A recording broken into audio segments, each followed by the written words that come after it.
And we said, well, we can't impose it. We cannot impose it. So we withdrew immediately. I think maybe the Canadian government's going to be obliged to do so. I don't know. I heard that the reaction against it's been very big. Yeah. I would like to come back to the point of education you mentioned tout à l'heure. You said you evoked a bunch of new technologies in order to promote education, such as radio, TV, and even internet. I would like to know if you consider music as a way of promoting education, and if so, how? Yeah, many. I have already elaborated about the role of music. Music is like one of the commons that we have. It's like the air, or like the language. I mean, we consider music as something very, very common. We still can instrumentalize music as we can instrumentalize anything else to achieve specific goals, you know. But I don't know. I mean, I believe we still can do it. For educational purposes. I have so many testimonies by different people in Europe, in the United States, in Canada, everywhere, people that come by to say, I started learning Portuguese through your songs. I got interested in Brazil, I got interested in your culture, I sewed, I did that because of your music, just by listening to your music, listening to Brazilian music. And so the educational factor in music is absolutely present. I mean, I still believe that we can do it in many ways.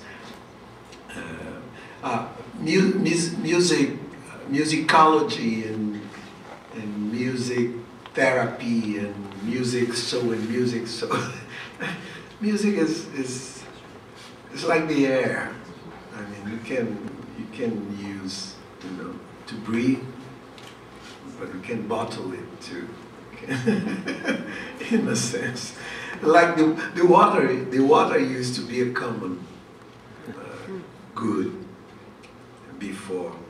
Now it's bottled, yeah.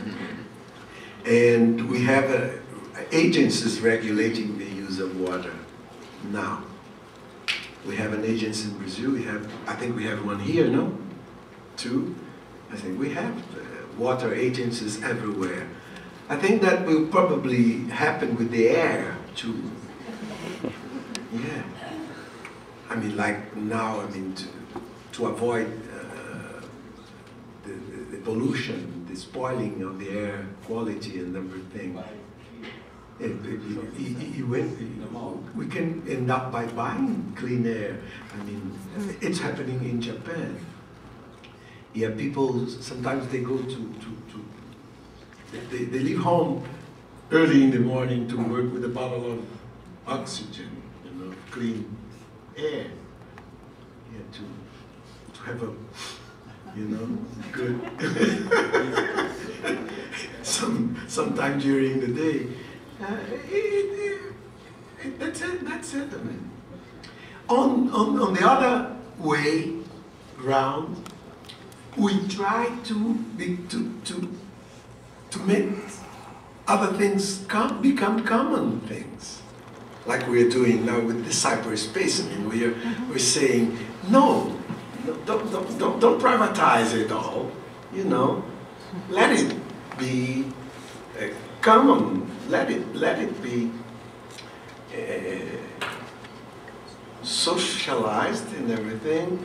So we have always both movements, things that are common, that are historically have been historically common, that go somehow private, you know, and the opposite, things that born private that we try to make common.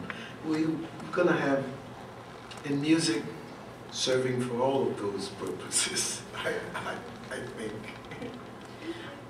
I have a quick question about the cultural hotspots workshops. Yeah. Brazil internally is a very diverse country, and I'm wondering if the workshops that are provided when these toolkits are distributed, are they diversified as well? And is there any sort of follow-up workshop that takes place in order to, or any type of monitoring? And I use the term monitoring in a very loose way, but just in terms of, you know, I mean, ideally these cultural hotspots are establishing the basis for enhancing cultural competencies in order to share and to promote and publish and encourage this notion of autonomy. So I'm just wondering if there's any permanent following and evaluation of the results, and if you are. But not evaluation like in terms of a bureaucratic type of numbers. No. So I would say in terms of an academic, universitarian, you know, yeah. We tried that. We've been trying that. Berkeley University in the States. I mean, they've been monitoring the Hotspots project as far as they can. They've been visiting at least a couple of tens of the points. They've been visiting at least 40 or 50 the points in different areas of Brazil, and they've been analyzing the performances, and other institutions doing it too. I think it's necessary, even though we can think that this monitoring process could be a little impetitive, you know, little like a stone on the way, or like a barrier or something like that, you know. But we need it. We need to follow things. I mean, to always see and confront goals and performance and goals and performance and goals. I mean, like, have to, yeah.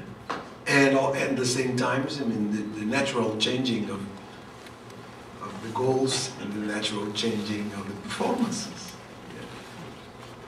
Yeah. The workshops started with no methodology whatsoever. We didn't know exactly how. And so we went there to learn, not to teach.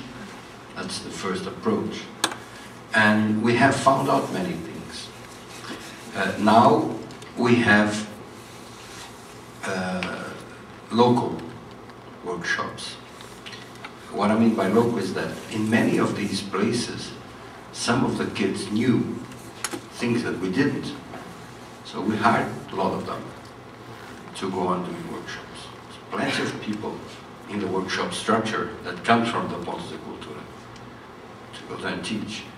But now, what is really fantastic is that some Pontos de Cultura started doing their own workshops to others, neighbors, other Pontos around them. That has nothing to do with us, nothing at all.